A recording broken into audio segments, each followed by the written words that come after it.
Hello everyone, welcome to Tara IAS. Think IAS, think Tara, and I welcome you all to the Hindu analysis for 6th of February 2025.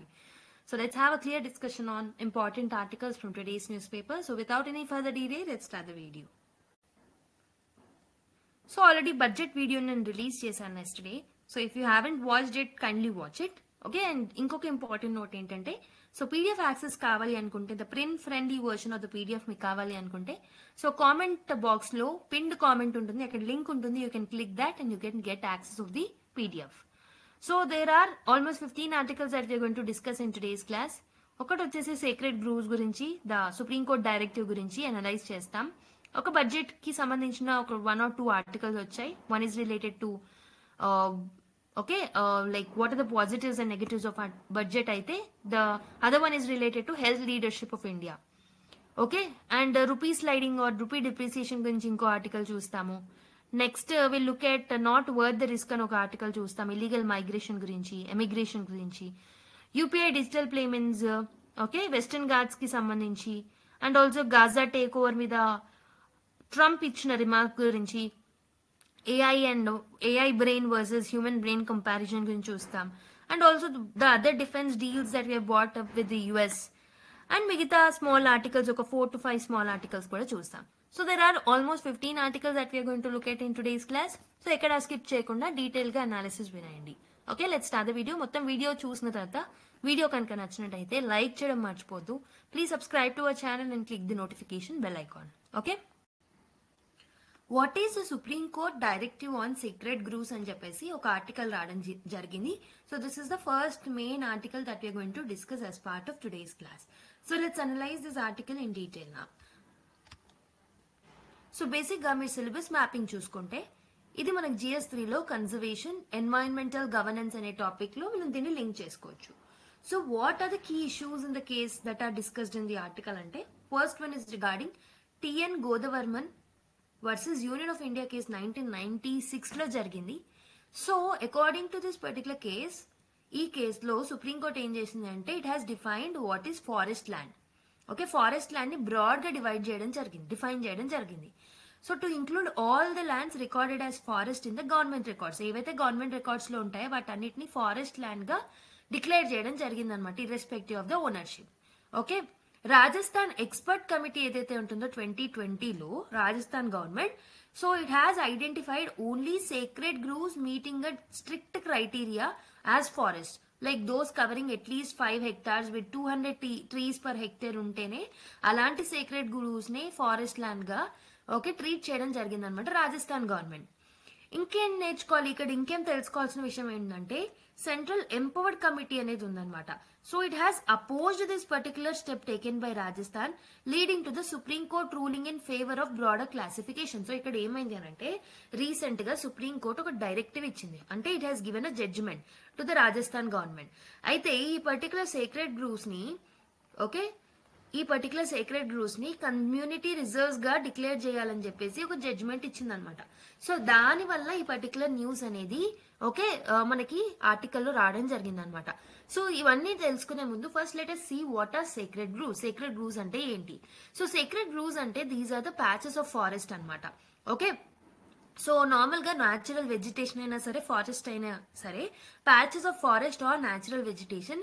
So అవేంటంటే ఆ forest ని local communities ఎవరైతే ఉన్నారో because of some sacredness or because of the religious, cultural and ecological significance వల్ల ఆ patches of land ని sacred గా treat చేస్తూ ఉంటారు. దాన్నే మనం సేక్రెడ్ గ్రూవ్స్ అని అంటాం అనమాట. ఓకే, సో బేసిక్ గా ఈ ఏరియాస్ ని they dedicated to the deities and also ancestral spirits ఉండొచ్చు, రిలీజియస్ బిలీఫ్స్ పరంగా ఇలా ఈ ల్యాండ్ అని చాలా సేక్రెడ్ గా బిలీవ్ చేస్తూ ఉంటారు అనమాట. అయితే కొంత స్టేట్స్ లో అయితే ఈవెన్ దాంట్లో నుంచి వచ్చిన ట్రీస్ ఓకే డ్రైడ్ లీవ్స్ ని కూడా వాడుకోరు, బట్ సమ్ స్టేట్స్ లో ఆ ట్రీస్ ని కొట్టేద్దు, బట్ డ్రై ఓకే చెట్ల నుంచి వచ్చే పళ్ళను అండ్ ఆల్సో లీవ్స్ ని వాడుకుంటూ ఉంటారు అనమాట. Okay, so this will lead to the protection and the conservation without any external intervention. Okay, definitely వాళ్ళు సీక్రెట్ గా భావిస్తారు కాబట్టి without any external intervention they will treat it sacred అనమాట. ఓకే, బికాస్ ఆఫ్ దాట్ మనం conservation చేయగలుగుతున్నాం. So మనకు basic గా secret groves అనేవి they are found across the world, మనకు ప్రపంచంలో మొత్తంలో కనబడతాయి. సో పర్టికులర్ గా ఎక్కడ ఎక్కువ కనిపిస్తాయి అంటే ఇండియాలో, ఆఫ్రికాలో, సౌత్ ఈస్ట్ ఏషియన్ రీజన్స్ లో ఎక్కువగా లోకల్ ట్రెడిషన్స్ ఎక్కువగా ఉంటాయి కాబట్టి అక్కడ మనకి ఈ శాంక్టిటీ టు ద నేచర్ అనేది ఎక్కువగా కనిపిస్తుంది అనమాట. అయితే సీక్రెట్ గ్రూవ్స్ ని ఒక్కొక్క రీజియన్ లో ఒక్కొక్కలా పిలుస్తారు. ఫర్ ఎగ్జాంపుల్ కర్ణాటకలో దేవర కాదు అని పిలుస్తారు అనమాట. ఓకే, నెక్స్ట్ కేరళలో ఏమని పిలుస్తారు? సో కేరళలో కావు అని పిలుస్తూ ఉంటారు అనమాట. మహారాష్ట్రలో దేవరై, ఓకే, రాజస్థాన్ లో ఉరాన్స్ అంటారు, తమిళనాడు అండ్ కేరళలో సర్పకావు అని అంటారు. ఓకే, ఇలా డిఫరెంట్ రీజియన్ లో సీక్రెట్ గ్రూవ్స్ కి డిఫరెంట్ నేమ్స్ ఉంటాయి. దేవర కాదు కర్ణాటక, దేవరై మహారాష్ట్ర, ఓకే, కావు కేరళ, కేరళ అండ్ తమిళనాడులో సర్పకావు అని కూడా అంటారు, రాజస్థాన్ లో ఉరాన్స్ అని అంటూ ఉంటారు. ఓకే, సో ఇవేంటంటే మనం సెంచరీస్ నుంచి ఈ గ్రూవ్స్ ని ప్రొటెక్ట్ చేస్తూ ఉంటాం. అందులో ఉన్న local people will protect that because of the customs, taboos, religious beliefs, community beliefs వల్ల వాళ్ళు ప్రొటెక్ట్ చేసుకుంటూ ఉంటున్నారు. సో దానివల్ల ఏమవుతుంది, we're able to conserve the nature అనమాట. Okay, so what are the key characteristics of the secret groves? ఒకటి religion significance అనేది ఉంటుంది. లోకల్ గాడ్స్ ని, గాడెసెస్ ని, యాన్సిస్ట్రల్ స్పిరిట్స్ ఏవైతే ఉంటాయో వాటన్నిటిని మనము పూజిస్తూ ఉంటాం. అక్కడ బయోడైవర్సిటీ హాట్స్పాట్స్ లాగా మారిపోతాయి. సో ఇక్కడ ఎక్కువగా మనకు flora and fauna, rich diversity అనేది ఉంటుంది అనమాట. Okay, rare species, endemic species కూడా మనకి అక్కడ కనిపిస్తూ ఉంటాయి. ఈకోసిస్టమ్ సర్వీసెస్, సో ఇవేంటంటే కార్బన్ సింక్ లాగా పనిచేస్తూ ఉంటాయి, which helps in mitigating the climate change. Water conservation కి కూడా హెల్ప్ చేస్తూ ఉంటాయి. సాయిల్ ఇరోజన్ జరగకుండా కూడా కాపాడుతూ ఉంటాయి అనమాట ఈ secret grooves. Okay, and also this is a community conservation model. Local communities అందరూ కలిపి రెస్పాన్సిబిలిటీ తీసుకుంటారు in order to manage this forest without any state intervention. Right, అందుకే మనకి ఈ ల్యాండ్ అనేది వెరీ ఇంపార్టెంట్ అవుతుంది. So what is the ecological and environmental importance of this particular secret grooves అంటే మనము మెయిన్లీ బయోడైవర్సిటీ కన్జర్వేషన్ చేయగలుగుతాం, natural refugees ని and also basic గా ఎండేంజర్డ్ స్పీసెస్ ని మనం కాపాడగలుగుతాం. సీడ్ బ్యాంక్స్ ని, okay, they can act as a seed banks, genetic reservoirs లాగా act చేస్తూ ఉంటాయి. ఓకే, పాలినేటర్స్ అనేవి ఉంటాయి అనమాట. They are habited to the pollinators like bees, butterflies and all. Okay, which are very much essential by the agriculture fields. And climatic regulations చేస్తాయి, carbon sinks లాగా పనిచేస్తూ ఉంటాయి, క్లైమేట్ మిటిగేషన్ కి హెల్ప్ చేస్తాయి. Okay, water resource management, like it will help in securing the ponds, wells, springs, etc. And against the natural disasters కూడా దాన్ని మనం protect చేయొచ్చు. ఇలా different environmental importance and ecological importance మనకి సీక్రెట్ గ్రూవ్స్ తో associate అయి ఉందన్నమాట. There are some socio cultural economic importances also. Cultural and religious importance చూసుకుంటే మనం అక్కడ ఎక్కువగా రిచువల్స్ ని, ఫెస్టివల్స్ ని సీక్రెట్ గ్రూవ్స్ లో సెలబ్రేట్ చేసుకుంటూ ఉంటాం. Okay, and these reasons are abode of deities ని పూజిస్తూ ఉంటారు. Okay, cutting trees, hunting animals, disturbing the ecosystem are forbidden. So ఇవన్నీ చేయమన్నమాట. నేచర్ ని, బయోడైవర్సిటీని అన్నిటిని కన్జర్వేషన్ చేస్తుంటాం. Livelihood and sustainable resource use అనేది ఉంటుంది. ఓకే, సో ఇక్కడ మనకి మెడిసినల్ ప్లాంట్స్ దొరుకుతూ ఉంటాయి, ట్రెడిషనల్ మెడిసిన్ కి హెల్ప్ చేస్తాయి ఇవి. ఓకే, కంట్రోల్డ్ రిసోర్స్ ఎక్స్ట్రాక్షన్ మనకి వరకే జరుగుతుంది, అంటే వాళ్ళకి ఎంత అవసరమో అవే తీసుకుంటారు.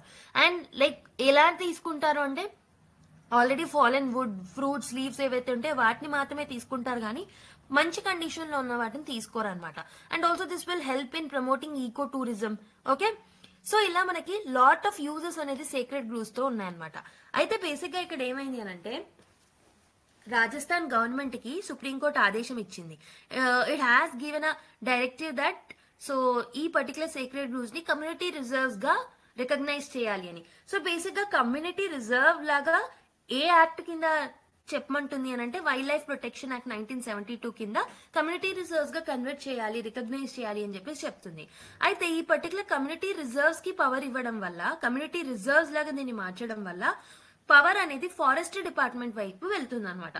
సో బేసిక్ గా ఫారెస్ట్ రైట్స్ యాక్ట్ ఏదైతే ఉంటుందో సీక్రెట్ గ్రూవ్స్ ని ప్రొటెక్ట్ చేయడానికి ఎవరికి పవర్ ఇస్తుంది అని అంటే లోకల్ గవర్నెన్స్ కి, లోకల్ లెవెల్ ఉన్న పంచాయత్స్ కి, లోకల్ బాడీస్ కి పవర్ అనేది ఉండేది. బట్ ఫారెస్ట్ రైట్స్ యాక్ట్ కింద కాకుండా ఇప్పుడు వైల్డ్ లైఫ్ ప్రొటెక్షన్ యాక్ట్ కింద కమ్యూనిటీ రిజర్వ్స్ గా మనం డిక్లేర్ చేయడం వల్ల there will be a conflict between this two acts అనమాట. అంటే ఇప్పుడు పవర్ అనేది కమ్యూనిటీస్ నుంచి ఫారెస్ట్ డిపార్ట్మెంట్ వైపు వెళ్ళిపోతుంది. ఓకే, సుప్రీంకోర్టు డైరెక్టివ్ 2024 లో ఇచ్చింది, declared secret groves as forest in community reserves. So this will override the community management. This is what I wanted to say. Okay, Forest rights Act అనేది communities కి legal rights over the forest ఇస్తే Supreme court directive వల్ల ఈ power అనేది it got shifted to the forest department కి ఎక్కువగా control అనేది వచ్చిందనమాట. So which undermines the local governance process. Okay, then what will be the challenges, legal and conservation challenges ఏమేం face చేయాల్సి వస్తుంది? డిఫారెస్టేషన్, అర్బనైజేషన్ ఇవన్నీ జరుగుతూ ఉంటాయి. So expanding cities, roads, industries వల్ల సేక్రెడ్ ల్యాండ్స్ ని కూడా ఎంక్రోచ్ చేసేస్తున్నారు. అగ్రికల్చరల్ ఎక్స్పాన్షన్ వల్ల కూడా సేక్రెడ్ గ్రూవ్స్ అనేవి కన్జర్వేషన్ చేయలేకపోతున్నారు. ఓకే, రీసెంట్ సుప్రీంకోర్టు ఆర్డర్ ఏదైతే ఉంటుందో ఇలాంటి ఆర్డర్స్ వల్ల, గవర్నమెంట్ రెగ్యులేషన్స్ వల్ల సేక్రెడ్ గ్రూవ్స్ అనేవి కమ్యూనిటీ కంట్రోల్లో లేకుండా వెళ్ళిపోతున్నాయి అనమాట.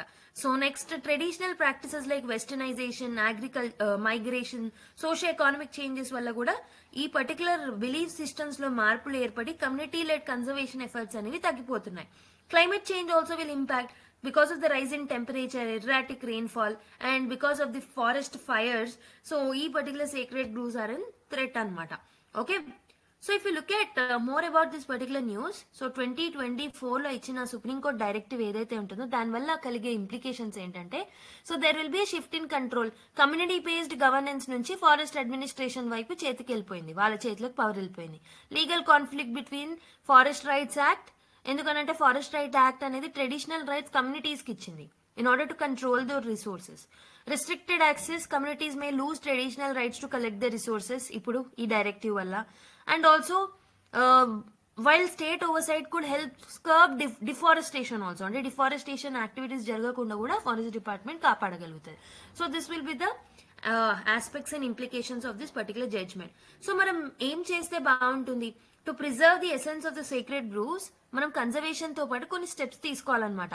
కమ్యూనిటీ అండ్ గవర్నమెంట్ పార్ట్నర్షిప్ అనేది ఇంపార్టెంట్. కో మేనేజ్మెంట్ మోడల్స్ ని ఎస్టాబ్లిష్ చేయాలి. ఓకే, పవర్ అనేది ఫారెస్ట్ రైట్స్ యాక్ట్ కింద కమ్యూనిటీకి ఇవ్వాలి కాబట్టి కమ్యూనిటీకి ఈక్వల్ పవర్ ఉండాలి, ఫారెస్ట్ డిపార్ట్మెంట్ కి కూడా ఈక్వల్ పవర్ అనేది డిస్ట్రిబ్యూట్ చేయాలి. లీగల్ ప్రొటెక్షన్ ని స్ట్రెంథెన్ అప్ చేయాలి. Okay, so we have to harmonise both the laws, wildlife protection act and forest rights act also. Awareness ని క్యాంపెయిన్స్ ని మనం ప్రమోట్ చేయాలి సస్టైనబుల్ యూస్ కోసం. ఈకో టూరిజం మోడల్స్ లో కూడా we have to bring up a sustainable tourism. Scientific mapping అనేది చేయాలి, biodiversity assessments అనేవి కండక్ట్ చేసి వీ హ్యావ్ టు ఎక్కడైతే ఎకలాజికల్ థ్రెట్ ఎక్కువ ఉందో వాటిని కన్జర్వేషన్ చేయడానికి ఎక్కువగా ప్రోగ్రామ్స్ తీసుకురావాలి. అండ్ ఆల్సో ఎఫారెస్టేషన్ ప్రోగ్రామ్స్ ని కూడా ఎంకరేజ్ చేయాలి in order to restore the biodiversity that we have lost. Okay, that was about the first article. So based on that, we have framed a mains question. Critically analyze the implications of Supreme Court's directive to classify sacred groves as forest land under the Wildlife Protection Act. Suggest measures to balance conservation with community rights. Okay, first of all, దాని వల్ల కలిగే judgement వల్ల కలిగిన implications ఏంటి, and also balanced conservation with community rights కోసం ఎలాంటి steps తీసుకుంటే బాగుంటుంది అనేది కొన్ని పాయింట్స్ ని మీరు మెన్షన్ చేయాలి. Okay, so this is about the first article. Now let's go to another one. So now let's look at another article. A budget that is mostly good but with one wrong one ఒక article రావడం జరిగింది. So మీరు చూడుండకపోతే నేను ఒక specific video 2 hours, almost 2 hours time తీసుకొని I have recorded a video with respect to Indian Union budget. So detailed analysis అనేది చేశాను. If you haven't watched that video, kindly watch it. Okay, so దాని తర్వాత మీరు ఏ articles news పేపర్లో వచ్చినా ఈజీగా మీరు ఐడెంటిఫై చేసి you can actually understand the article. Okay, నేను ఈ ఆర్టికల్స్ లో నేను ఏమైతే ఎక్స్ప్లెయిన్ చేస్తున్నావో అవి ఇంకా బాగా అర్థం కావాలంటే definitely you have to look at the budget. Okay, మీరు ఆల్రెడీ చదువు ఉంటే it's okay. If you haven't read it or if you haven't made the analysis of the budget, kindly watch the video and then come back to the explanation part. Okay, a budget that is mostly good but with one wrong move అని చెప్పేసి article రాయడం జరిగింది. Let's analyse. So GS3లో Indian economy, physical policy, economic growth, development అనే topics తో మనం link చేసుకోవచ్చు. So if you look at the overview of the union budget, so దీని ద్వారా మనం ఎకానమిక్ గ్రోత్ ని యాక్సిలరేట్ చేసుకోవాలనుకుంటున్నాం. సో మనం వికసిత్ భారత్ ని అచీవ్ చేయాలనుకుంటున్నాం, that is developed country status ని మనం అచీవ్ చేయాలనుకుంటున్నాం బై 2047. సో జీడిపి ప్రొజెక్షన్ ఎంత ఉంది? GDP growth is expected to grow at 10.1% అనమాట. అండ్ ఎకానమిక్ ప్రిడిక్షన్ మాత్రం ఎకనామిక్ సర్వేస్ లో ప్రిడిక్షన్ మాత్రం 6.3 to 6.8% గ్రోత్ ఉంటుంది 2024 to 2025 లో అని చెప్పేసి ప్రిడిక్ట్ చేయడం జరిగింది అనమాట. అండ్ క్యాపిటల్ ఎక్స్పెండిచర్ మనం ఎంతవరకు పెట్టాం? 11.2 lakh crores ని క్యాపిటల్ ఎక్స్పెండిచర్ కి పెట్టడం జరిగింది అనమాట. Okay, which is aligning with the revised estimates for last year. Okay, so key focus area ఎక్కడెక్కడ మనం ఫోకస్ చేస్తున్నాం? Boosting growth through investment in infrastructure, capital expenditure and also tax reliefs ఇస్తున్నాం middle class people కి. And physical deficit ని reduce చేయాలనుకుంటున్నాం, almost 4.4% కి తగ్గించాలనుకుంటున్నాం physical deficit ని. Okay, so these are the briefly different targets that we have kept. So what are the strengths? So ఏమంటున్నారు, almost అన్ని బాగున్నాయి బట్ వన్ మిస్టేక్ అనేది జరిగిందని చెప్పేసి మనం టైటిల్లో చదివాం కదా. So first of all what are the strengths of this particular budget అనేది మనకి ఈ రైటర్ ఏం చెప్పారో చూద్దాం. Economic growth and physical strategy. So capital expenditure rise అయింది, దీనివల్ల ఇన్ఫ్రాస్ట్రక్చర్ డెవలప్మెంట్ జరుగుతుంది, జాబ్ క్రియేషన్ జరుగుతుంది, లాంగ్ టర్మ్ ఎకానమిక్ బెనిఫిట్స్ అనేవి కూడా వస్తాయి. ఫిజికల్ కన్సాలిడేషన్ కి కూడా హెల్ప్ అవుతుంది. సో బేసిక్ గా 2024 to 2025 బడ్జెట్ లో 6.1% ఉంటే so now we kept target to 5.4% అనమాట. So which is a good thing. Physical consolidation efforts అనేవి పెడుతున్నాం. Tax and revenue mobilisation. So personal income tax అనేది it has outperformed the expectations. మనం expect చేసిన దానికన్నా income tax ఇంకా బాగా improve అయిందనమాట. Okay, and non tax revenue boost అనేది కూడా జరిగింది from the areas like because of the increase in dividends from the public sector undertakings, Reserve Bank of India and all. Public expenditure trends kuda baagunnai. Tax and non-tax revenues అనేవి కూడా balance అయ్యాయి against the government spending. Government expenditure as a share of GDP is also a steady increase అని చెప్పొచ్చు. Okay, but there are some weaknesses of the budget as per the author. So ఒకటి వచ్చేసి physical transparency issues అనేవి ఉన్నాయన్నమాట. Physical deficit glide path అనేది మనం omit చేసాం. So అసలు ఏంటో చూద్దాం ఒకసారి. సో పాస్ట్ బడ్జెట్స్ లో క్లియర్ టైమ్ లైన్ అనేది ఇవ్వడం జరిగింది for reducing the physical deficit. దీనివల్ల ట్రాన్స్పరెన్సీని ఎన్షూర్ చేయగలిగాం. బట్ కరెంట్ బడ్జెట్ లో సో ఈ ప్రాక్టీస్ ని డిస్కంటిన్యూ చేయడం జరిగింది. అంటే ఫిజికల్ డెఫిసిట్ ని ఎంత వరకు ఏ రోజు వరకు మనం కంప్లీట్ చేయాలి, లైక్ ఏ ఇయర్ వరకు అనేది టార్గెట్ మనం ప్రాపర్ గా ఇవ్వలేదు. సో దీనివల్ల ఫిజికల్ అకౌంటబిలిటీ అండ్ క్రెడిబిలిటీ అనేది తగ్గిపోయింది అనమాట. So that is one transparency issue that was quoted by author. And also tax collection లో కూడా ఛాలెంజెస్ ని చూడబోతున్నాం. ట్యాక్స్ బయన్సీ అనేది డిక్లైన్ అయ్యే ఛాన్సెస్ ఉంటాయన్నమాట. Okay, so gross tax revenue growth ఏదైతే ఉంటుందో అది చాలా తగ్గిపోతూ వస్తుంది in the last 3 consecutive years. GST growth కూడా డిక్లైన్ అవుతుంది. 2023 to 2024 లో 12.7% గ్రోత్ చూస్తే 2025 to 2026 లో 10.9% మాత్రమే చూస్తున్నాం. So which is indicating that there is a slowdown in the consumption growth. People consumption మీద ఎక్కువగా ఖర్చు పెట్టట్లేదు because of the okay unemployment కావచ్చు, మిగతా ఏ రీజన్స్ తో అయినా కన్సంప్షన్ గ్రోత్ అనేది తగ్గిపోతుంది అనమాట. కార్పొరేట్ ట్యాక్స్ ఏదైతే ఉంటుందో అది that also not performed well. So దీని వల్ల ప్రైవేట్ సెక్టర్ ప్రాఫిటబిలిటీలో కన్సర్న్స్ అనేవి మనం చూస్తున్నాం. సో ఏమేమి చెప్తున్నాను, ఒకటి వచ్చేసి ట్రాన్స్పరెన్సీ ఇష్యూస్ ఉన్నాయి బికాస్ ఫిజికల్ కన్సాలిడేషన్ టార్గెట్స్ ని మెన్షన్ చేయలేదు. అండ్ ఇంకొకటి ఏంటంటే ట్యాక్స్ బయన్సీ అనేది డిక్లైన్ అయ్యే ఛాన్సెస్ ఉంటాయి. ఓకే, జిఎస్టీ గ్రోత్ రేట్ కూడా ఇయర్ ఆన్ ఇయర్ చూసుకుంటే 12 నుంచి 10% తగ్గడం జరిగిందనమాట if you compare it with the last year. And also gross tax revenue అనేది కూడా పడిపోతూ ఉంది. ఓకే, నెక్స్ట్ ఇంకొకటి ఏంటంటే బడ్జెట్ పాలసీ యొక్క పాజిటివ్ ఇంపాక్ట్స్ ఏంటి, నెగటివ్ ఇంపాక్ట్స్ ఏంటి కూడా ఇక్కడ చెప్పారు. ఎకానమిక్ గ్రోత్ పరంగా చూసుకుంటే ఇన్ఫ్రాస్ట్రక్చర్ బూస్ట్ చూస్తున్నాం, జాబ్ క్రియేషన్ అనేది పాసిబిలిటీ ఉంది. బట్ ప్రైవేట్ ఇన్వెస్ట్మెంట్ అనేది చాలా తక్కువగా ఉంది అనే చెప్పొచ్చు. Capital expenditure definitely long term productivity rise చూడబోతున్నాం. బట్ ఏంటంటే క్యాపిటల్ ఎక్స్పెండిచర్ ని మనం పెట్టాలి అంటే we need some revenue also, but revenue lacking అవుతుంది. అండ్ అడిషనల్ గా ట్యాక్స్ రిబేట్స్ ఇవ్వడం వల్ల డెఫినెట్లీ గవర్నమెంట్ కి వచ్చే రెవెన్యూ అనేది తగ్గిపోతుంది అనమాట. Physical deficit, so it has committed like government has shown a commitment to reduction of the fiscal deficit. That is a good thing. But also transparency issues అనేవి ఉన్నాయి. ఒక స్పెసిఫైడ్ టార్గెట్ అనేది ఇవ్వలేదని చూసాం. టాక్సేషన్ లో పర్సనల్ ఇన్కమ్ ట్యాక్స్ అనేది it's performing well, but corporate tax and GST growth slowdowns అనేవి చూసాం అనమాట. Okay, so these are the negatives if you look at the budget estimates, revised estimates and all. So what should be the way forward? Physical ట్రాన్స్పరెన్సీని మనము mention చేయాలి. Policy credibility అనేది పెంచాలి. We have to fix the targets till which we have to come up with the physical deficit. Okay, revenue generation ని strengthen చేయాలి. So tax బయన్సీని improve చేయాలన్నమాట. Corporate sector growth కోసం మనం కొన్ని ప్రమోషన్స్ చేయాలి. జిఎస్టీ కంప్లైంట్స్ మెకానిజమ్స్ ని strengthen up చేయాలి. Digital economy taxation ని ఎంకరేజ్ చేయాలన్నమాట to broaden up the tax base. And also growth measure ని ఎన్హాన్స్ చేయాల్సిన అవసరం అయితే ఉంది. ప్రైవేట్ సెక్టర్ ఇన్వెస్ట్మెంట్ ని బూస్ట్ చేయడానికి వాళ్ళకి ఇన్సెంటివ్స్ ఇవ్వాలి.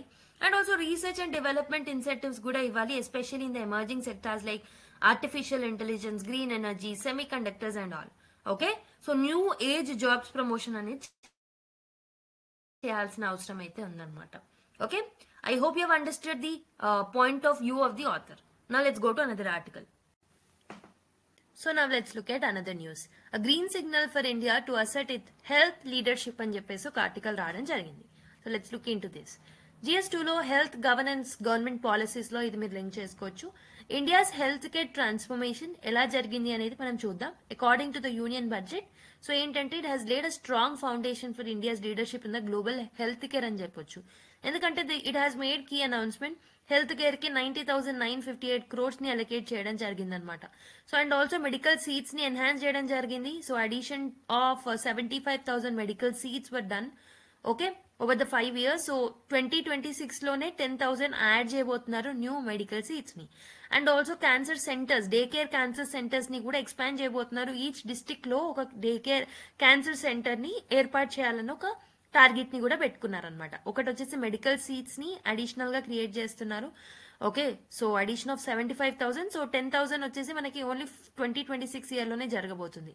Okay, and day care centres for cancer తీసుకురాబోతున్నారు. అండ్ ఆల్సో 90,958 crores ని అలొకేట్ చేశారు. దీనివల్ల accessibility of the health care, affordability of the health care and quality of the health care will actually get enhanced. So India యొక్క health care evolution చూసుకుంటే 1980s నుంచి so మన దగ్గర progress అనేది చాలా లిమిటెడ్ గా ఉంది. Because infrastructure in the medical sector is very very low. కాబట్టి to become a global health care leader we did not progress so much because of the lack of infrastructure. కానీ because of certain initiatives like heal in India, heal by India, అంటే ఈ heal in India ఏమో promoting medical tourism within India, heal by India అంటే exporting health care professionals అనమాట. ఈ initiatives ద్వారా కొంచెం improve అయ్యామన్నమాట. అండ్ పీపీపీ కూడా it has played a crucial role in establishing India as a preferred destination for medical treatment. So what are the key budgetary measures for health care? ఒకటి వచ్చేసి infrastructure and workforce expansion అనేది జరుగుతుంది. So medical college seats ని increase చేయడం వల్ల మనకి doctor patient ratio gap అనేది తగ్గుతుంది, బ్రిడ్జ్ అవుతుంది. అండ్ ఆల్సో ట్రైనింగ్ అనేది ప్రొవైడ్ చేస్తున్నారు డాక్టర్స్ కి, నర్సెస్ కి అండ్ ఆల్సో పారామెడిక్స్ కి abroad. So which will create the new job opportunities. So we can strengthen district hospitals with day care cancer centres తో కూడా మనం ముందుకు వస్తున్నామని చెప్పాను. And also tax and cost deduction measures కూడా మనం తీసుకొస్తున్నాం. So customs duty exemption on 36 life saving drugs was bat. Okay, so this was including cancer కి సంబంధించినవి, రేర్ డిసీజెస్ కి సంబంధించి అండ్ క్రానిక్ ఇల్నెసెస్ కి సంబంధించిన లైఫ్ సేవింగ్ డ్రగ్స్ ఏవైతే ఉంటాయో వాటి మీద కూడా కస్టమ్ డ్యూటీని ఎగ్జామ్ చేయడం జరిగిందనమాట. And also new patient assistant programmes ఒక 13 తీసుకురావడం జరిగిందనమాట to improve the critical medication. And also మనము టెక్నాలజీలో, ఆర్టిఫిషియల్ ఇంటెలిజెన్స్ లో కూడా ఇన్వెస్ట్ చేస్తున్నాం which will work upon health care. So we are putting emphasis on the artificial intelligence and digital health solution so that diagnosis, medical research ఈజీగా ఉంటుంది. And also national centres of excellence ని మనము ఒక 5 centers ని establish చేయబోతున్నాం to lead the technological advancements. So this all will help అనమాట. So ఇవన్నీ మనకి గ్లోబల్ బెంచ్ మార్క్స్ కి తగ్గట్టు మనం న్యూ హెల్త్ కేర్ ఇన్నోవేషన్ తో ముందుకు వస్తున్నాం అనమాట. So according to the budget estimates. Okay, budget లో తీసుకొచ్చిన స్కీమ్స్ ని బట్టి చూస్తే సో దీస్ మెజర్స్ వల్ల ఎలాంటి ఇంపాక్ట్స్ ఉండబోతున్నాయి? మెడికల్ ఎడ్యుకేషన్ ఎక్స్పాండ్ అవ్వడం వల్ల డాక్టర్ షార్టేజ్ ని, డాక్టర్ టు పేషెంట్ రేషియోని ఇంప్రూవ్ చేయొచ్చు. But quality of education and faculty availability అనేది it must be ensured. It is a challenge as of now. Tax exemption on drugs, దీనివల్ల patients కి benefit అవుతుంది, treatment కాస్ట్లను reduce చేయొచ్చు. కాకపోతే దీన్ని ప్రాపర్ గా ఇంప్లిమెంట్ చేయాలన్నమాట for price reduction. Artificial and digital health వల్ల ఎఫిషియన్సీ పెరుగుతుంది, డయాగ్నోసిస్ అండ్ రీసెర్చ్ అనేది ఎన్హాన్స్ అవుతుంది. బట్ డేటా సెక్యూరిటీ ఇష్యూస్ ఉన్నాయి, పర్సనల్ డేటా ప్రొటెక్షన్ అనేది important. Okay, public private partnerships ని మనము ఎంకరేజ్ చేయడం వల్ల, ఇన్సెంటివ్స్ ఇవ్వడం వల్ల వాళ్ళకి హెల్త్ కేర్ డెలివరీ అనేది ఇంప్రూవ్ అవుతుంది. బట్ రెగ్యులారిటీ, క్లారిటీ అనేది వెరీ వెరీ ఇంపార్టెంట్ అనమాట. సో ఇలా మనకి కొన్ని పాజిటివ్స్ ఉన్నాయి, దానికి సంబంధించిన అసోసియేటెడ్ థింగ్స్ కూడా మనకు ఉన్నాయి. Okay, so now let's look at the way forward. ఇంకేం చేస్తే బాగుంటుంది హెల్త్ సెక్టార్ లో? We have to strengthen health care infrastructure, accessibility gaps ని అడ్రస్ చేయాలి, రూరల్ హెల్త్ కేర్ మీద ఎక్కువ ఇన్వెస్ట్ చేయాలి, and also faculty training programmes ని తీసుకురావాలి మెడికల్ కాలేజెస్ కోసం. ఎక్స్పాండ్ చేయగానే అయిపోదు, మనకి ప్రాపర్ క్వాలిటీ ఎడ్యుకేషన్ కూడా వాళ్ళకి ప్రొవైడ్ చేయాలి. We have to enhance medical affordability, drug price reduction ని ఇంకా స్ట్రిక్ట్ మానిటరింగ్ చేసి ఇంప్లిమెంట్ అయ్యేలాగా చూసుకోవాలి. Okay, expand the insurance coverages, insurance కి 100% FDI అలౌ చేశాం కదా రీసెంట్ గా. సో అలా ఇంకొన్ని స్టెప్స్ కూడా మనం తీసుకురావాలి. Okay, leverage technology and artificial intelligence. So AI integration అనేది ప్రాపర్ గా జరిగేలాగా చూసుకోవాలి. And also we have to promote global health care leadership of India. అంటే మెడికల్ టూరిస్ట్లని మనం అట్రాక్ట్ చేయడం, మన వాళ్ళని అక్కడికి రీసెర్చ్ కొలాబరేషన్స్ కి పంపించడం, ఇవన్నీ చేస్తూ ఉండాలన్నమాట in order to become our leader in this particular global health care. Okay, so let's look at another article. A tough call అని ఒక ఆర్టికల్ రావడం జరిగింది. This is about rupee depreciation అనమాట. ఓకే, ఇండియన్ ఎకానమీలో RBI policies, exchange rate management, inflation అనే topics తో link చేసుకోవచ్చు. So what is the context of the news?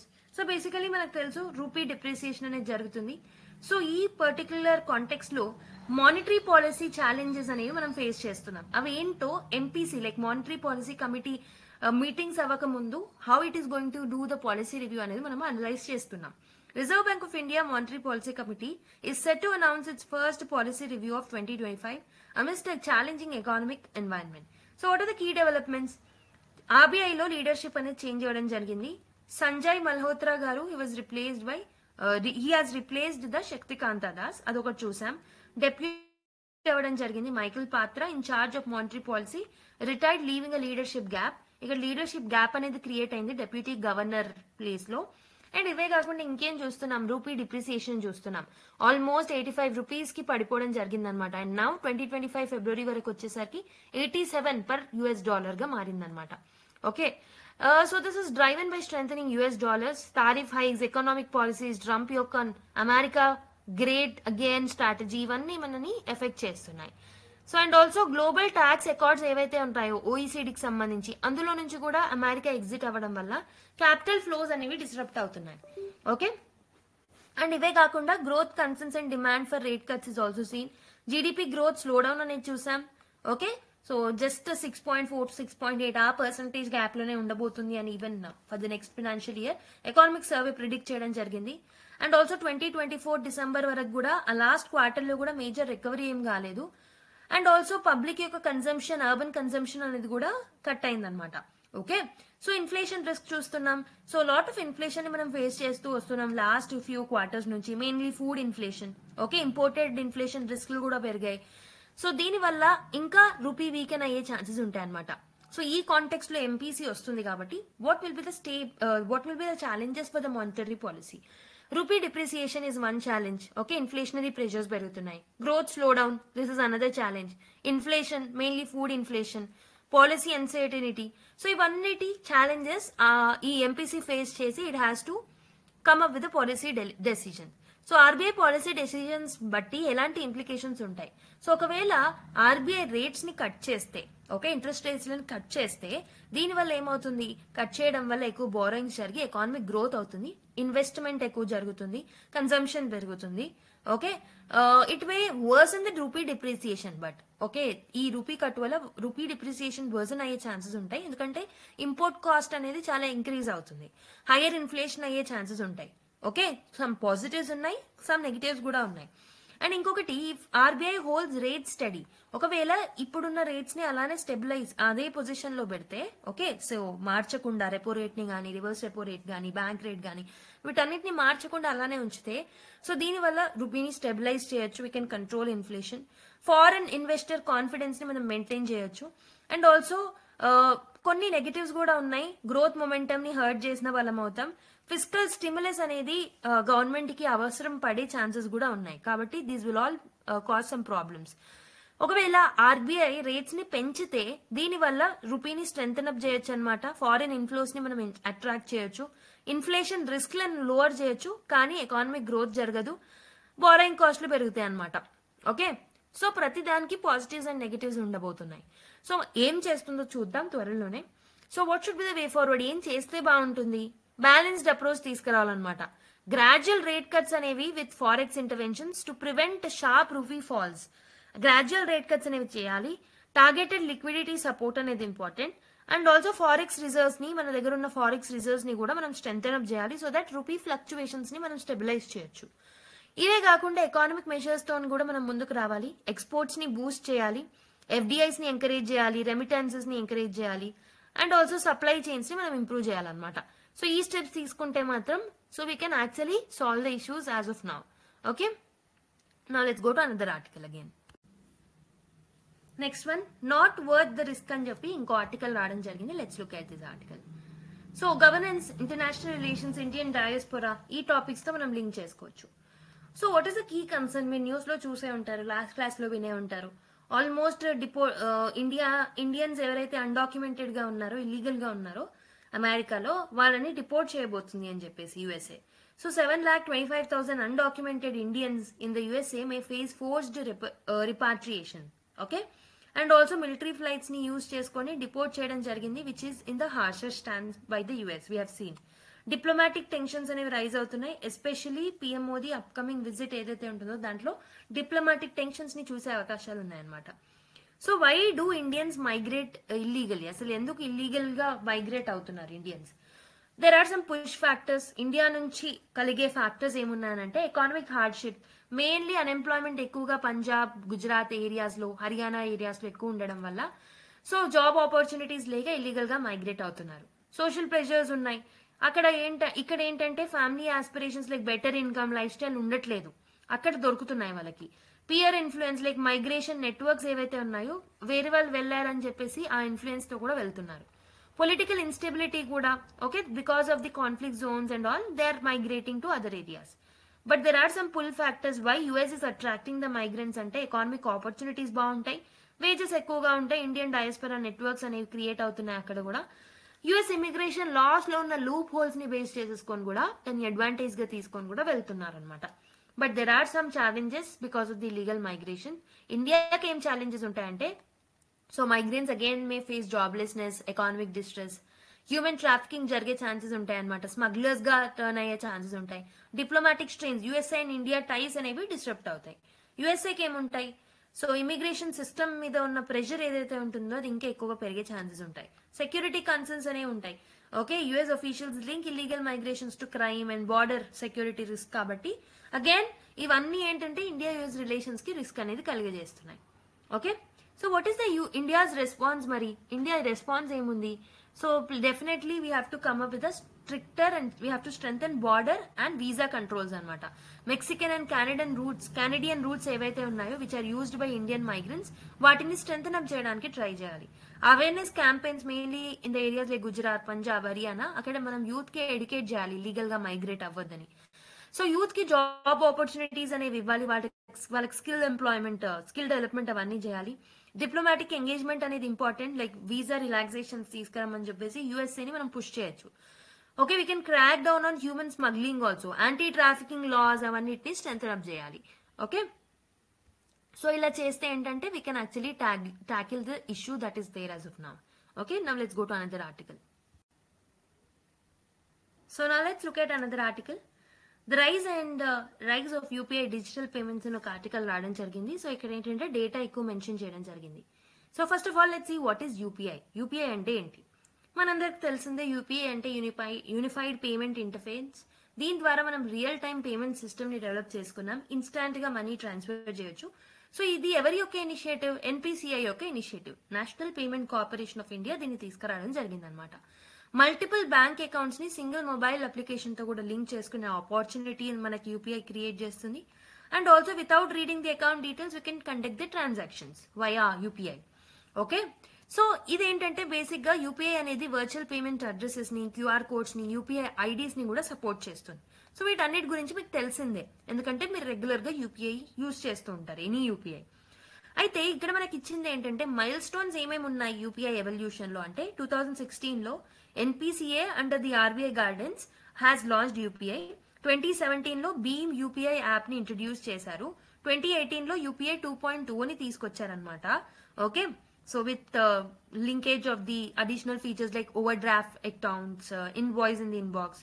2021 లో UPI crossed $1 trillion transaction value. 2023లో UPI has linked with Singapore's Pay Now.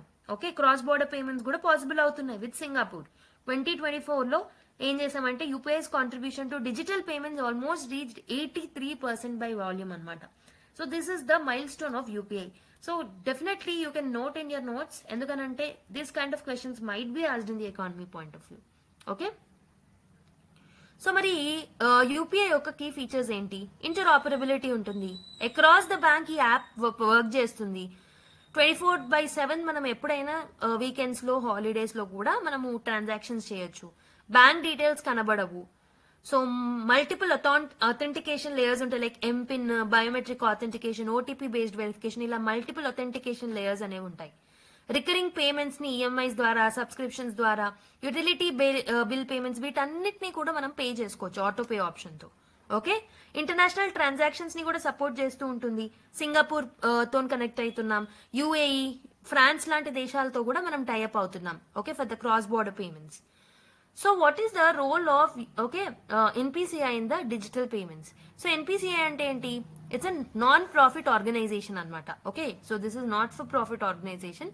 Companies act ద్వారా దీన్ని మనం తీసుకురావడం జరిగింది, which is regulated by RBI. So UPI ఏదైతే ఉంటుందో, so this will act as like దీని ఫంక్షన్ ఏంటంటే this is mobile based real time payments అనేవి చేయొచ్చు యూపీఐ ద్వారా. రూపే ఏదైతే ఉంటుందో this is domestic card network ని క్రియేట్ చేస్తుంది RuPay. IMPS immediate payment service ఏదైతే ఉంటుందో ఇదేంటంటే రియల్ టైమ్ ఫండ్ ట్రాన్స్ఫర్ చేయొచ్చు. భీమ్ UPI government UPI based payment app, ఇది యూపీఐ యాపే బట్ గవర్నమెంట్ ది భీమ్ యూపీఐ అనేది. భారత్ బిల్ పేమెంట్ సిస్టమ్ ద్వారా this is a one stop bill payment platform అనమాట. National electronics toll collection, this is about this is for the fast tag. Okay, ఇలా different initiative తో NPCI రావడం జరిగింది అనమాట. So this is a not for profit organization which is registered under the companies act. Okay, so more data ఇక్కడ ఇంకేం ఇచ్చారు అని అంటే, so let's see some comparison with other payment systems that are there in other countries. Okay, like that are there in India, like NEFT, RTGS వాటితో compare చేద్దాం. Settlement ఎలా ఉంటుంది యూపీఐలో? Instant గా చేయొచ్చు. నెఫ్ట్ లో మనం బ్యాచ్ వైజ్ చేయాలన్నమాట. RTGS లో 2 lakh and above ఇన్స్టెంట్ గా జరిగిపోతాయి. సో ఐఎంపీఎస్ లో కూడా ఇన్స్టెంట్ ట్రాన్సాక్షన్స్ జరుగుతాయి. నెఫ్ట్ లో మాత్రం బ్యాచ్ వైజ్ గా మనం చేయాలి. Minimum amount for UPI no limit. NEFT లో కనీసం ₹1 మనం ఇవ్వాలి, అండ్ ఆర్టీజీఎస్ లో 2 lakhs ట్రాన్సాక్షన్ చేయాలి, ఐఎంపీఎస్ లో కూడా ₹1. అవైలబిలిటీ ఎలా ఉంటుంది? 24/7 అవైలబుల్ గా ఉంటాయి all of this. Regulator of UPI is NPCI, whereas NEFT RTGS is RBI, IMPS is again NPCI. Recent RBI and NPCI initiatives ఏమేమి తీసుకొచ్చారు? లైక్ యూపీఐ 123 పే అని, UPI lite, UPI auto pay, cross border UPI payments, digital rupee. Okay, ఇవన్నీ ఇద్దరు కలిసి innovations తీసుకొచ్చారనమాట. But there are some security concerns with respect to UPI. ఒకటి వచ్చేసి phishing అంటే ఈ ఫేక్ యూపీఐ లింక్స్ ని క్రియేట్ చేయడం, మెసేజెస్ ద్వారా, ఎస్ఎంఎస్ ద్వారా, ఇమెయిల్ ద్వారా, వాట్సాప్ ద్వారా పంపివ్వడం. ఓకే, ఇదిగా కాకుండా విషింగ్ అనేది జరుగుతుంది. Fraudsters are posing as a bank officials to attract the OTPs ని అట్రాక్ట్ చేస్తున్నారు. లైక్ బ్యాంక్ అఫీషియల్స్ లాగా స్కామ్స్ అనేవి చేస్తున్నారు. Malware attacks, okay, malicious apps ఏవైతే ఉంటాయో సో యూపీఐ క్రెడెన్షియల్స్ ని స్టీల్ చేసేస్తూ ఉంటాయి అనమాట. క్యూఆర్ కోడ్ స్కామ్స్ కూడా జరుగుతున్నాయి, ఫేక్ క్యూఆర్ కోడ్స్ పెట్టడం. ఓకే, దానివల్ల వాళ్ళ పేమెంట్స్ అనేవి వాళ్ళ బ్యాంక్ కి రీడైరెక్ట్ అవుతాయి. సో ఇలా మనకి vishing, malware attacks, QR code scams అనేవి జరుగుతున్నాయి. సో మరి ఆర్బీఐ ఏం సెక్యూరిటీ మెజర్స్ తీసుకొచ్చిందనంటే, సో మ్యాండేటరీ డివైస్ బైండింగ్ అనే ఒక మెకానిజం ని తీసుకొచ్చింది అనమాట. యూపీఐ ఐడీస్ ని డెఫినెట్లీ ఆ డివైసెస్ తో స్పెసిఫిక్ గా లింక్ చేస్తూ ఉంటుంది.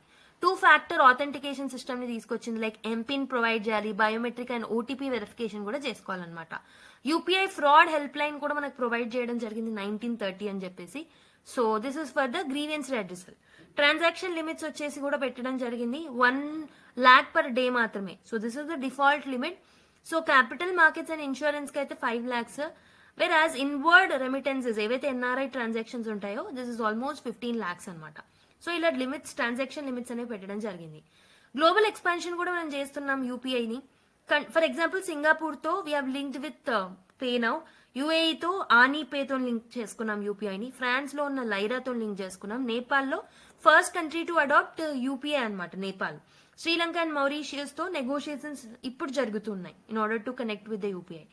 And also why UPI is gaining the global recognition అంటే ట్రాన్సాక్షన్ కాస్ట్ చాలా తక్కువ ఉంటాయి if you comparing with the Visa, master card, swift etcetera.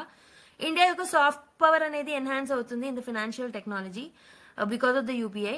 And also this can be an alternative to China's Union Pay. Okay, దీనికి alternative గా కూడా ఉంటుంది అనమాట. This will enhance or strengthen India's digital diplomacy. Okay, so ఇప్పుడు మీరు ఈ question ని solve చేయడానికి ట్రై చేయండి. So India has been expanding UPI payments globally. Which of the following countries have officially integrated UPI or signed agreements for its use? UAE, Singapore, France, United States. So which of the following are the correct answers or correct codes? Option A 1 and 2 only, option B 1 2 3, option C 1 2 3 4, option D 2 and 4. Try చేయండి.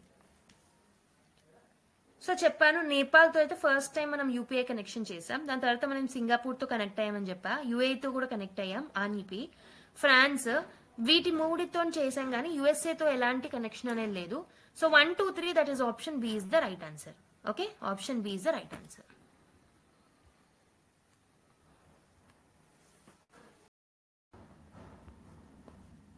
So in the next article, Western Ghats, a living archive of culture, memory and resilience అని ఒక article రావడం జరిగింది. So let's analyze it.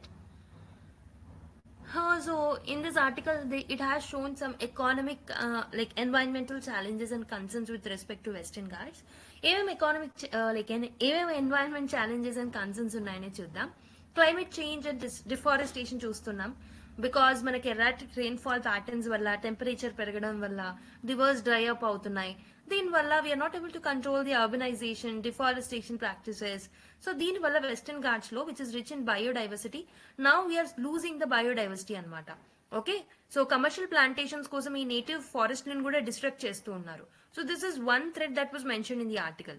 Next one is displacement of tribal communities చూస్తున్నాం, encroachment చూస్తున్నాం in this particular areas. So Kunbi, Malasa, అర్పనియన్, కట్టనా యొక్క tribes ఏవైతే ఉన్నాయో వాళ్ళు ల్యాండ్ ఏలియనేషన్ వల్ల ఈ ఏరియాస్ కి ఎంక్రోచ్ అవుతున్నారు అనమాట. ట్రెడిషనల్ అగ్రికల్చర్ ల్యాండ్ ని లూజ్ అవుతున్నారు. So they are doing illegal mining, construction, వేరే వాళ్ళు ఇండస్ట్రీస్ ఏవైతే ఉంటాయో like illegal mining, construction, tourism చేయడం వల్ల ఈ ట్రైబల్ యొక్క ట్రెడిషనల్ అగ్రికల్చర్ ల్యాండ్ మీద థ్రెట్ అనేది పడుతుంది. Next unsustainable development. So large scale hydro electric projects like highways, urban expansion ఇవన్నీ జరగడం వల్ల this is disrupting the eco system of this particular region. Sand mining and quarrying కూడా this is disrupting the eco system of this region. Monoculture plantation are also posing challenges. Okay, so natural ఫారెస్ట్లు ఏవైతే ఉన్నాయో as they are shifting in to the monoculture like tea, coffee, rubber, these are decreasing the soil fertility and water retention. Human wildlife conflicts ను కూడా మనము Western Ghats లో చూస్తున్నాం. But these are very much important culturally and socially. Sacred ecology అనేది ఉంటుంది, indigenous traditions అనేవి ఉంటాయి, local communities have some cultural ties with this region. కాబట్టి they will secure the and do the conservation efforts for the region protection. And అయితే ఈ particular ఆర్టికల్లో మనకి మాలగల్లి or else మాలగల్లాలి మధుమంగలు అనే ఈ పర్టికులర్ బుక్ గురించి ఇందులో రాయడం జరిగింది అనమాట, which means braid of the hills. So ఇదేంటంటే అక్కడ ఉన్న ఫోక్లోర్ కల్చర్ ఎలా ఉంది, స్పిరిచువల్ బిలీఫ్స్ ఎలా ఉంటాయని చూపెడుతుంది ఈ బుక్ లో. Okay, there are some impacts on because of migration and economic pressures వల్ల దీని మీద ఇంపాక్ట్స్ అనేది కూడా వెస్టర్న్ ఘాట్స్ మీద ఇంపాక్ట్ అనేది కూడా పడుతుంది. సో ఈ ఆర్టికల్లో రింగాన్ అనే బుక్ గురించి కూడా మెన్షన్ చేయడం జరిగింది అనమాట, which highlights the displacement of the rural communities. Menial urban jobs కి వెళ్లాల్సి వస్తుంది because of the displacement. Okay, forced displacement వల్ల వాళ్ళ ట్రైబల్ లాంగ్వేజెస్ ని, ఓరల్ హిస్టరీస్ ని, స్పిరిచువల్ ప్రాక్టీసెస్ ని కూడా వాళ్ళు లూజ్ అవుతున్నారు because of the forced displacement that is happening. Okay, menial urban jobs మీద బ్రతకాల్సి వస్తుంది వాళ్ళు. Then what are the conservation efforts in order to protect it? Gadgil కమిటీని తీసుకొచ్చాం 2011లో. సో ఇక్కడ ఎకాలజికల్ జోనింగ్ అనేది స్ట్రిక్ట్ గా చేయాలి అని చెప్పేసి గాడ్గిల్ కమిటీ రిపోర్ట్ ఇచ్చింది. బట్ ఇండస్ట్రియలిస్ట్ల నుంచి, పొలిటికల్ గ్రూప్స్ నుంచి అపోజిషన్ అనేది వచ్చింది ఈ కమిటీ రిపోర్ట్ కి. నెక్స్ట్ కస్తూరి రంగన్ కమిటీని తీసుకొచ్చాం for the balanced approach. It has suggested for the balanced approach, but దీన్ని కూడా క్రిటిసైజ్ చేశారు like while they were favouring the development over the conservation. Biodiversity loss ని తీసుకొచ్చాం, కమ్యూనిటీ డ్రివెన్ కన్జర్వేషన్ ఎఫర్ట్స్ ని కూడా తీసుకొచ్చాం, బట్ ఇవన్నీ లిమిటెడ్ గా మాత్రమే సక్సెస్ అయ్యాయి. కాబట్టి need of the hour is the sustainable development. Definite గా అక్కడ ఉన్న లోకల్ కమ్యూనిటీస్ ని కన్జర్వేషన్ ప్రోగ్రామ్స్ లో ఇంక్లూడ్ చేయాల్సిన అవసరం అయితే ఉంది. ఈకో టూరిజం ని, అగ్రో ఫారెస్ట్రీని సస్టైనబుల్ వేలో మనము ప్రొవైడ్ చేయాలి, ఎంకరేజ్ చేయాలి, instead of the monoculture type of practices. Stronger regulations తీసుకురావాలి on quarrying, illegal mining and deforestation.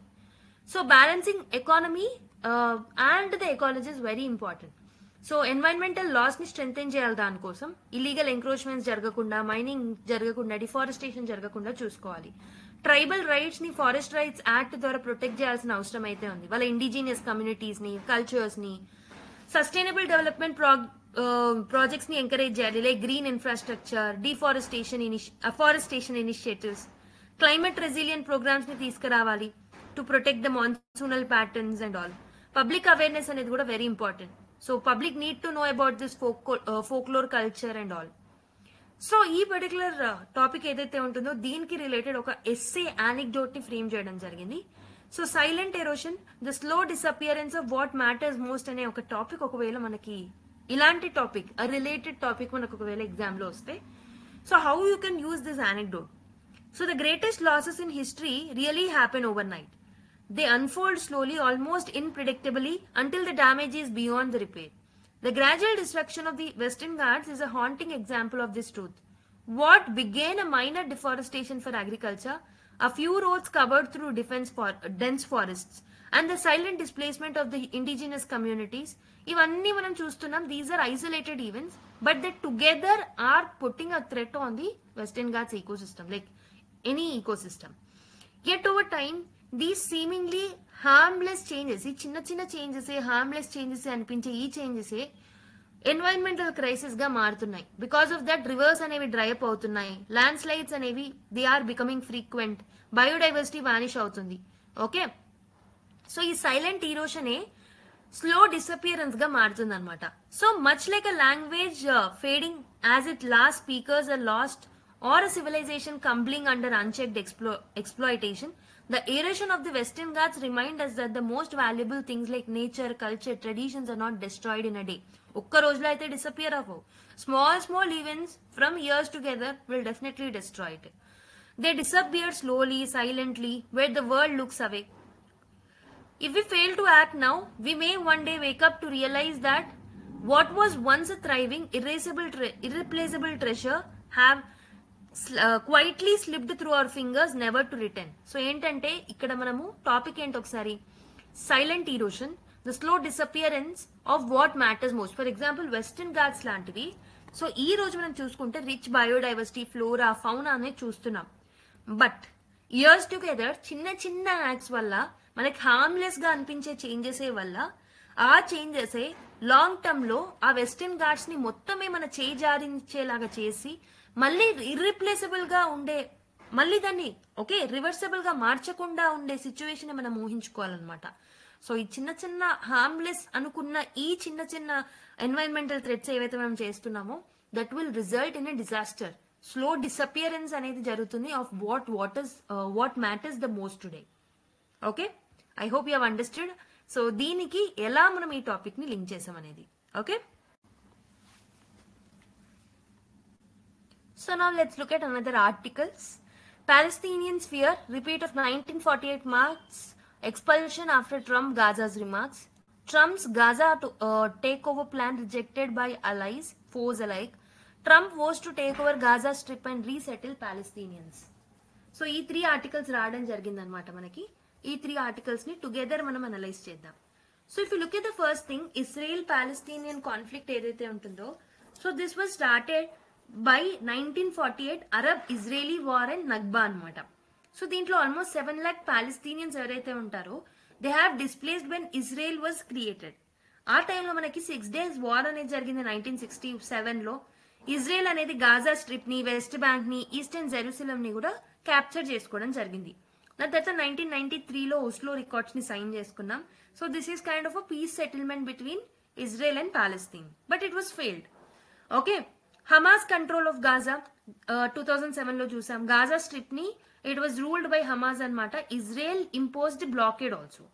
October 7th 2024 నుంచి మళ్ళీ మనం ఇజ్రాయెల్ పాలస్తీన్ వార్ ని మళ్ళీ చూడడం జరుగుతుంది అనమాట. Israel has launched a massive retaliatory strikes on Gaza. This is what a series of events. Okay, detail గా డెప్త్ గా మనం ఇప్పుడు న్యూస్ పేపర్ అప్డేట్స్ క్లాస్ లో డిస్కస్ చేయలేం కాబట్టి సో ఓవర్వ్యూ అనేది ఇచ్చాను what actually happened throughout the history of this particular war. So let's see the Trump's proposal on Gaza. Gaza మీద ట్రంప్ ప్రపోజల్ ఏం చేశారు, సో అదే న్యూస్ పేపర్ ఆర్టికల్స్ లో రావడం జరిగింది. Let's see that. So Trump suggested the US should take ownership of Gaza after the war. మొత్తం war తర్వాత Gaza ownership అనేది యుఎస్ తీసేసుకుంటుంది. This contradicts the long stand US policy of supporting Israel's control over the Gaza. Israel కి support చేస్తూ వచ్చారనమాట US past నుంచి, okay, to control over the Gaza. But now గాజాని మేమే తీసేసుకుంటామని చెప్పేసి కాంట్రాస్ట్ స్టేట్మెంట్ ఇవ్వడం జరిగిందనమాట. ఇది ఇంటర్నేషనల్ లాస్ ని యుఎన్ రెజల్యూషన్స్ ని వైలేట్ చేసింది అవుతుంది అనమాట. And mass resettlement of Palestinians. Trump proposes to expel Palestinians and relocate them to Jordan, Egypt and Arab states లో relocate చేయమని చెప్పేసి చెప్తున్నారు. Resettlement would violate UN Charter again, Geneva Conventions ని కూడా violate చేస్తుంది. Opposition from the allies and also Arab countries నుంచి చూస్తున్నాం. UN, European Union, Saudi Arabia, Egypt, Jordan has rejected this proposal that was took up by the Trump. Russia, China, Germany, Australia ఏంటంటే they also supported the two-state solution only rather than America taking over this Gaza. So if you look at the international law in Palestine, so UN resolution 242 that is 1967 lo తీసుకొచ్చాం. So this has called for Israel's withdrawal from occupied Palestinian territories. తర్వాత UN resolution 194 రావడం జరిగింది 1948 లో. Palestinian refugees కి recognition అనేది రావడం జరిగింది to right to return. Fourth Geneva Convention లో it has prohibited forced displacement of the civilians during the war. Rome Statute ఏదైతే ఉంటుందో this has defined for the first time forced deportation అంటే ఏంటి as a war crime. Okay, forced deportation ని war crime గా treat చేయడం జరిగింది first time under the Rome statute. Two state solution అంటే ఏంటి? టూ స్టేట్ సొల్యూషన్ అంటే ఏంటంటే సావరెన్ పాలస్తీన్ని డెవలప్ చేయాలి అలాంగ్ విత్ ద ఇజ్రాయెల్ అన్నమాట. ట్రంప్ ప్లాన్ ఏంటి? US need to control over the Gaza అని. ఇజ్రాయెల్ పాలసీ ఏంటి? It want to expand the west bank settlements. So ఇలా 3 కాంట్రాడిక్టరీ వ్యూస్ అనేవి ఉన్నాయి ప్రెసెంట్ గా. Okay, so that was about that article. So and most of the Arab countries are not supporting that particular statement that is given by or the idea that is given by Donald Trump. Next question for the AI age: do machines and humans learn the same way? అని చెప్పేసి ఒక article రావడం జరిగింది. Here they have compared the machine learning process that artificial intelligence or machines does and with the human అన్నమాట. So artificial intelligence అంటే ఏంటి?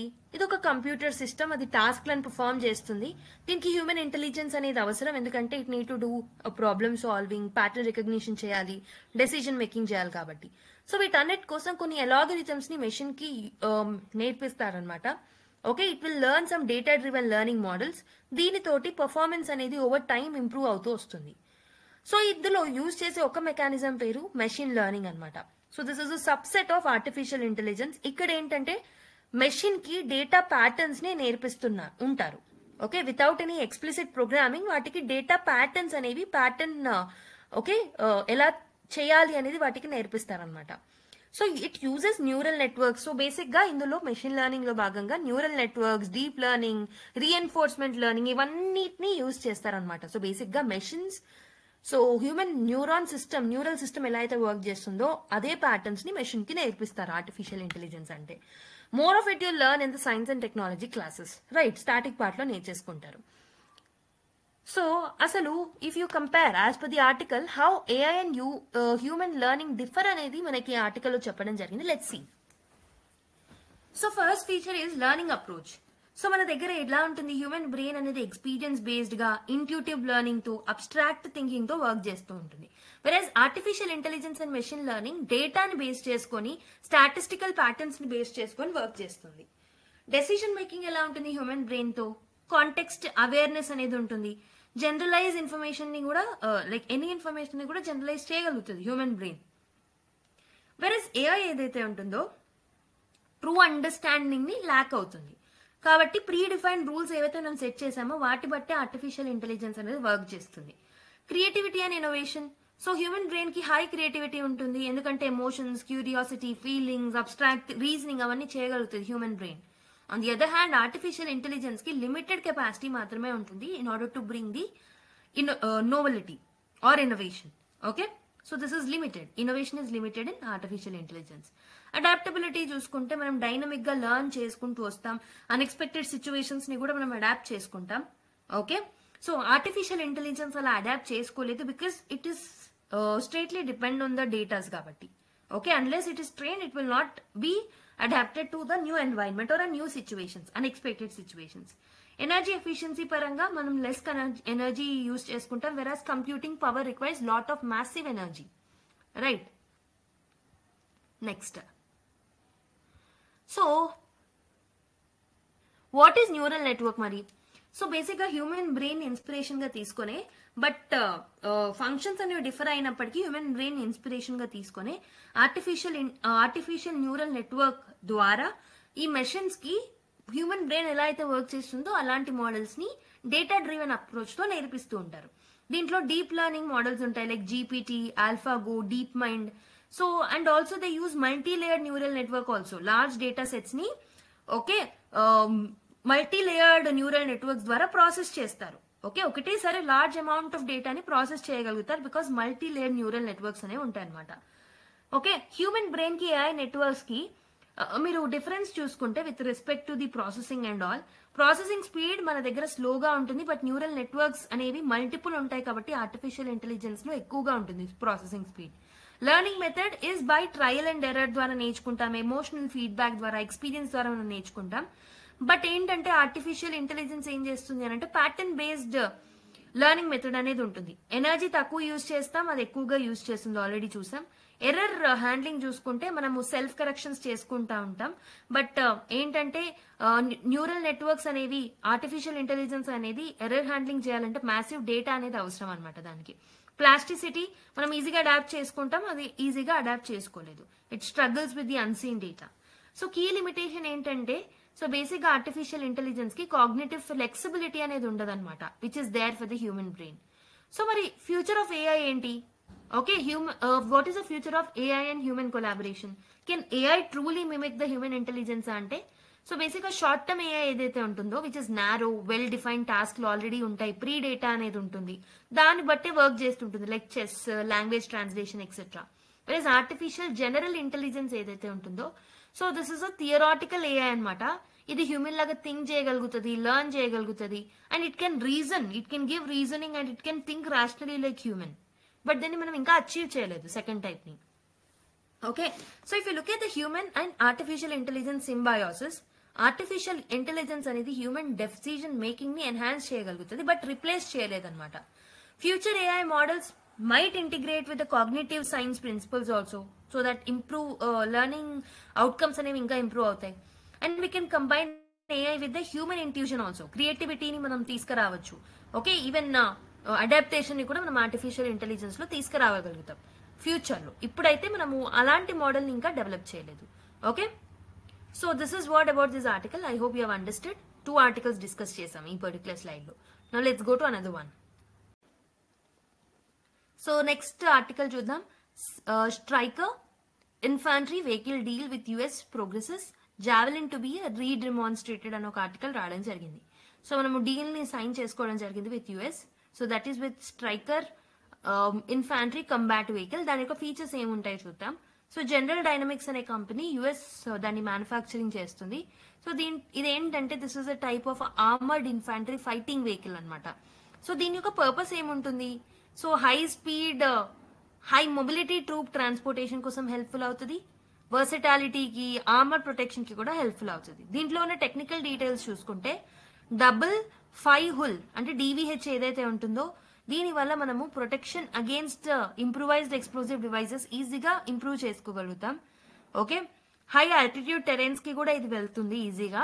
And anti tank guided missiles ఏవైతే ఉంటాయో వాటితో కూడా వీటిని పేరప్ చేయొచ్చు అనమాట ఈజీగా.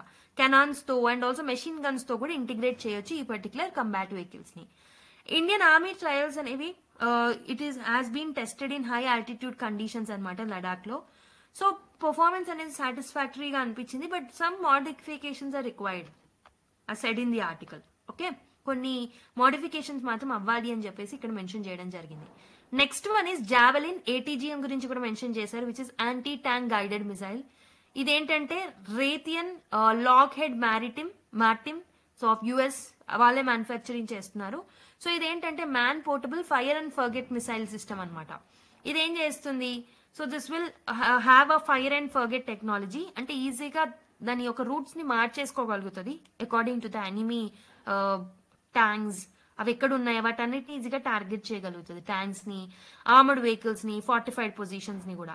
Okay, so his targets from above where armour is weakest. Effective range వచ్చేసి 4 కిలోమీటర్స్ వరకు ఇది రన్ అవుతుంది అనమాట.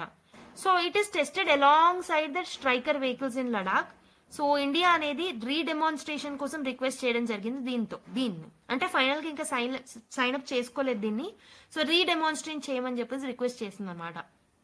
Okay, so India US defence collaboration మీరు చూసుకుంటే, so if you look at the co-production of striker vehicles, so this is proposed under Make in India mission అనమాట with Bharat Earth Mover Limited ద్వారా.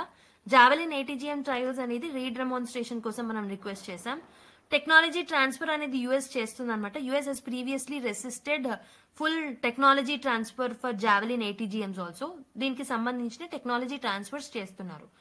F414 jet engine deal కూడా మనం approve చేయబోతున్నాం.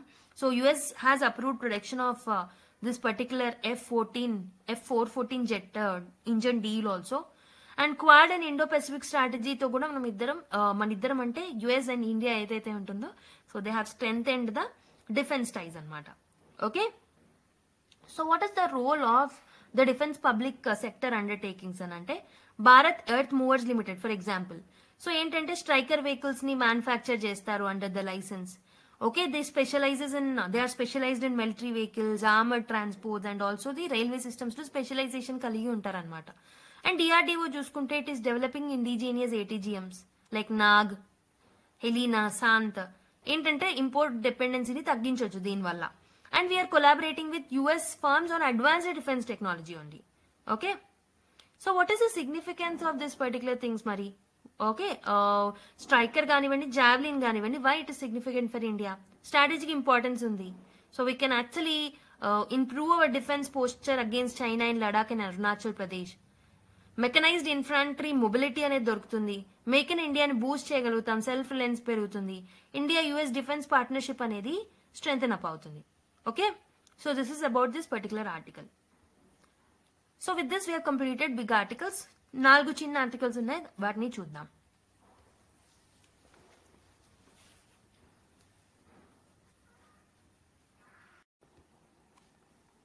So government warned officials against using AI tools due to security risk.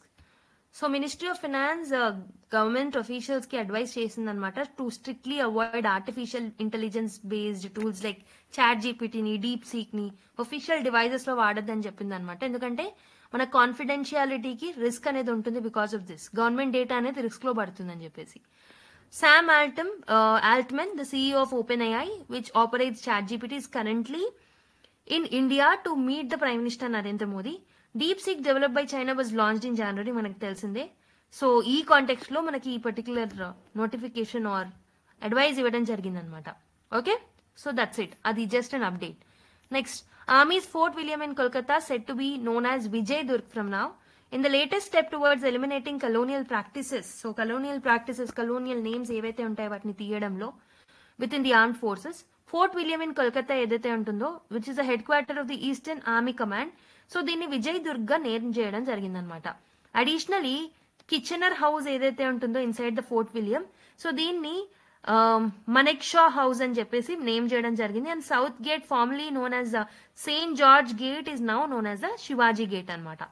Wing commander Himanshu Tiwari గారు and the defence public relations ఏవైతే ఉన్నాయో officer ఎవరైతే ఉన్నారో, they have said that the decision was made in the mid-December ఉంది.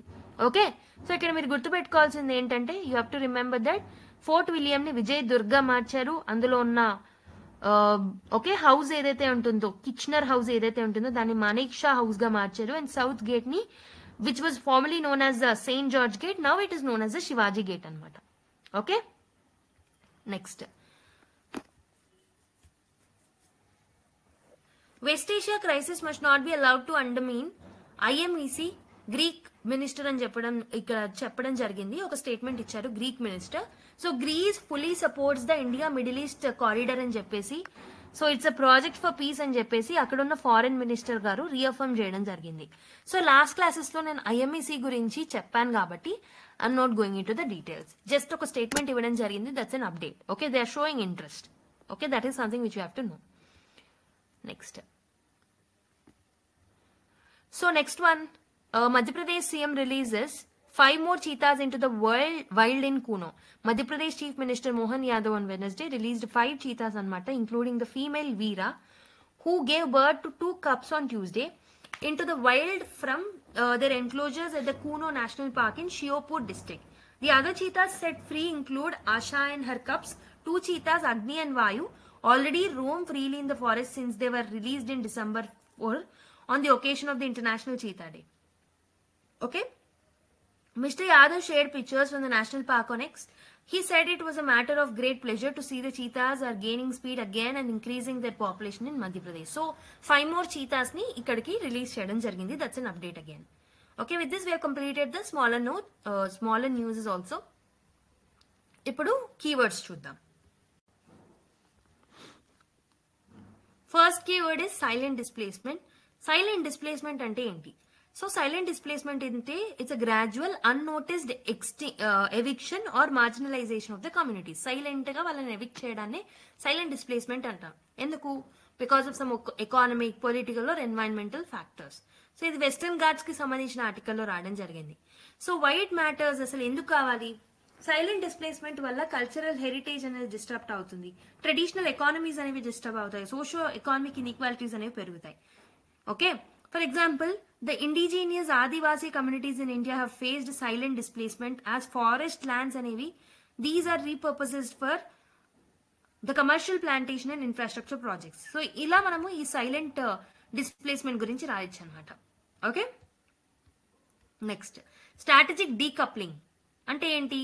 This is the deliberate reduction of economic or technological dependence on particular country. ఒక country మీద డిపెండెన్సీని economic గా are technological గా మనం డిపెండెన్సీని తగ్గించడాన్ని స్ట్రాటజిక్ డీకప్లింగ్ అని అంటూ ఉంటాం అనమాట. So this will help in enhancing the national security and resilience. So if you look at the example of usage, the US and European countries are actively pursuing strategic decoupling from Chinese semiconductor manufacturing to secure their technological ecosystem. So basic గా ఈ decoupling process వల్ల Chinese మీద డిపెండెన్సీని తగ్గించాలనుకుంటున్నారు. ఎవరెవరు? US countries and Chinese countries. Okay, so ఇది మనకి ఏ context లో రావడం జరిగిందంటే Indo US defence collaboration context లో ఈ టర్మ్ అనేది మెన్షన్ చేయడం జరిగింది అనమాట. సో స్ట్రాటజిక్ డీకప్లింగ్ అంటే ఏంటంటే ఆ కంట్రీ మీద డెలిబరేట్ గా మన టెక్నాలజికల్ డిపెండెన్స్ని, ఎకానమిక్ డిపెండెన్స్ని తగ్గించుకోవడం. Okay, next, knowledge centralisation. So దీని పేరు అంటే దీని డెఫినేషన్ ఏంటంటే, దీని మీనింగ్ ఏంటంటే అకాడమిక్ గానీ ఇన్స్టిట్యూషనల్ డెసిజన్ మేకింగ్ గానీ ఒక సెంట్రల్ అథారిటీ చేతిలోనే ఆ పవర్ అనేది క్యాప్చర్ అవ్వడాన్ని నాలెడ్జ్ సెంట్రలైజేషన్ అని అంటాం. సో నాలెడ్జ్ అనేది ఒక అథారిటీలో సెంట్రలైజ్ అయిపోతుంది అనమాట. సో ఇది UGC న్యూ డ్రాఫ్ట్ లైన్స్ కి సంబంధించిన ఆర్టికల్లో రావడం జరిగింది. సో ఎగ్జాంపుల్ చూసుకుంటే, the Chinese government's control over universities has raised concerns about academic freedom and political influence on research. So this means it is having a knowledge centralization in the hands of the universities అనమాట. Okay, so knowledge centralization అంటే ఏంటంటే knowledge అనేది centralize అయిపోతుంది without any decentralization process. Okay, so these are the 3 key terms that you can use comfortably in your mains answers. Okay, ఒకటి వచ్చేసి knowledge centralisation, ఇంకొకటి silent displacement and the strategic decoupling. Okay, so try to use this keywords whenever next time when you're writing answers, whenever it is required. Okay, with this we have completed the discussion part. Next class lo malli kaluddam. Mari video nachinataithe like cheyadam marchipodu, and also please share it with your friends and fellow aspirants, and మీ యొక్క feedback ni comment box ద్వారా తెలియజేయండి. Next class lo malli kaluddam. Until then, take care, bye bye, and keep smiling.